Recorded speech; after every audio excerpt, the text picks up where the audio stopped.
Welcome to Side Notes. I'm at the Linsmore Tavern here in Toronto. We're out and about talking to Elevation, the international U2 tribute band. You guys recognize as the world leader for the U2 tribute bands. Shawn and Mick, thank you both for your time. Thanks for having us. Shawn, you're a marathon runner and your full-time job is a physiotherapist. How has that helped you with, in regards to the not only performing U2 songs, but you also have a solo career at the same time? Yeah, it's a busy life, but having the day job, I think, provides a lot of structure and provides opportunities as well outside of, in terms of even our band, we've played at my hospital has a gala every year. We've had an opportunity to play at the gala. So I've tried to connect the two. And it's a full life, but I enjoy it, and it keeps me busy and keeps me out of trouble, which is even more important. Mick, when it comes to U2, how has that band influenced your music over the years, not only growing up with it, but let's just say even right now? Well, they're a great band. I've been a fan of theirs for more than 30 years now. Lots of good songs. I would be happy if they came out with a really good next album. The last two have been a bit slow, I think. A little bit less than fantastic, but I'm hoping that the next one is going to be a really strong album. What kind of genre would you recommend? If you're able to sit down with Bono right now and you're going to recommend songs, what kind of area would you love to see them go to?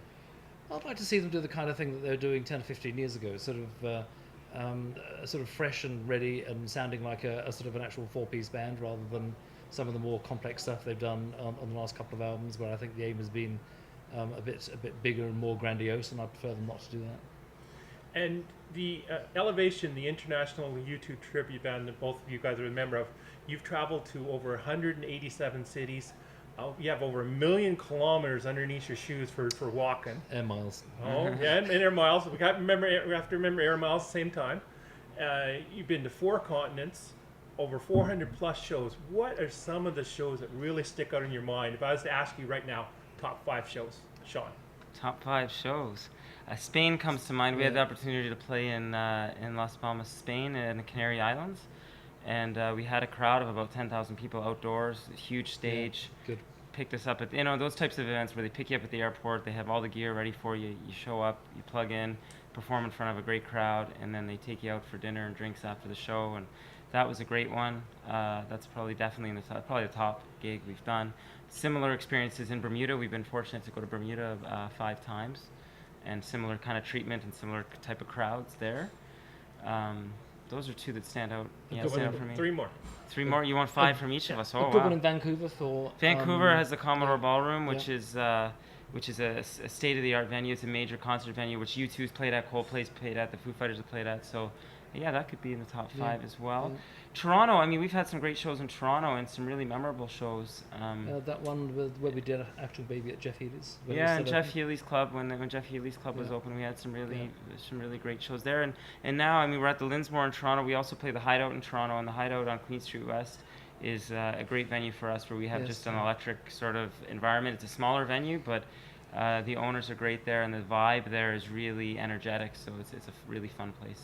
All true. Quickly. Yeah. Well, if you're looking for a show that really stands out in my mind, it would be that one we did in Italy, where we managed to make an absolute mess of the sweetest thing, and for 3.5 minutes stumbled through an absolute wreck of a song. I still dream about that. That was terrible. 4 more. Well, that is by far the worst. That is something. I think as far as really good shows are concerned, I'd echo everything Brady said. We've had some really great shows in very small places as well.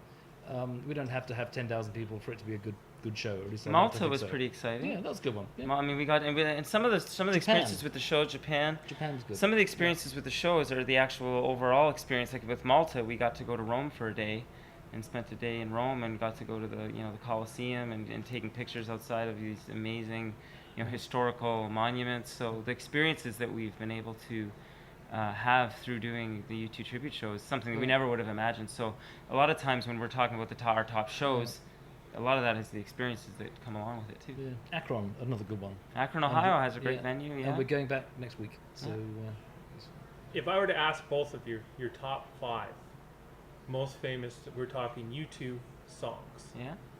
Mick. You're talking about my favorite or the ones? Top 5. Top 5 favorite songs. Favorites from U2. I'm a big fan of Love Is Blindness. I like just about everything off Achtung Baby. I mean, just take 5 songs off that, and I'm happy really. You know, so Love Is Blindness, Zoo Station, Mysterious Ways, Even Better. Anything else, Brady? Ultraviolet. And what about For yourself? me, Where the Streets Have No Name, Kite, Bad, Unforgettable Fire, and I have to pick one more. I would say Ultraviolet as well, yeah. When it comes to starting this band that you guys are in right now, we're talking about equipment, not only the equipment, but we're talking about the audio and even the time that you for practice-wise. What kind of timetable have you guys put in?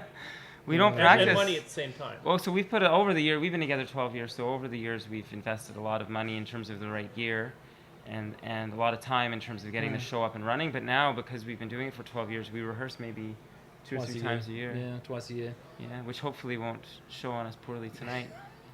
And your website? Website is u2tributeband.com. And they can actually contact yourself right there, Shawn, at that website if they want to ask you any questions. Absolutely, yeah. If they want to, I mean, if they're interested in booking us for weddings, bar mitzvahs, we've had even funeral requests, believe it or not. We've done a lot over the 12 years, and one of the most important things of us doing this is the people we've met along the way. So absolutely, we love getting emails from people requesting songs, and staying in touch. Yeah, on our Facebook link as well, and adding us on the as a Facebook fan is a great way to stay in touch. And what is the one thing that each of you want to leave when you're finished? Let's say finished with the musical. What is the one message that you want to basically leave in people's mind? When we're finished the show, Or when you're finished doing this, finished doing it. just that I think the main thing is we have a lot of fun doing it, and we a lot of great memories, not only for us but for the people that have been at our shows. We've had people engaged at our shows. People, you know, that it brings back memories. U2 is the soundtrack for a lot of people's lives. So if we can have some play in memories for people, that's the biggest reward I think we could have. Yep. Yourself, Mick? Well, I think that's true. I mean, I think we'd also like to say that as well as other people having fun at our shows, I think we have fun at our shows. I've been very lucky actually. I mean, all my friends are people I've met through bands, or my best friends anyway, and we all get on in this band.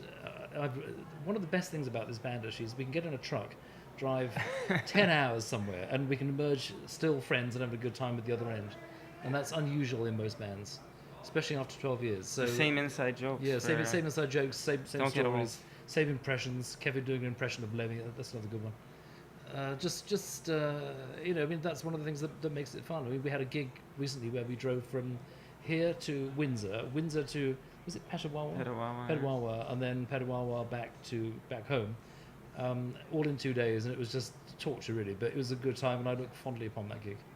Well, thank you both for your time. I know you're in a rush. You want to get No, something no, for it's the all show. good. Yeah. Thank you so much. Thanks very much, Reg. Yeah. Well, thanks Great for having us, meeting you. Reg. Appreciate it. Thank you. Thank you.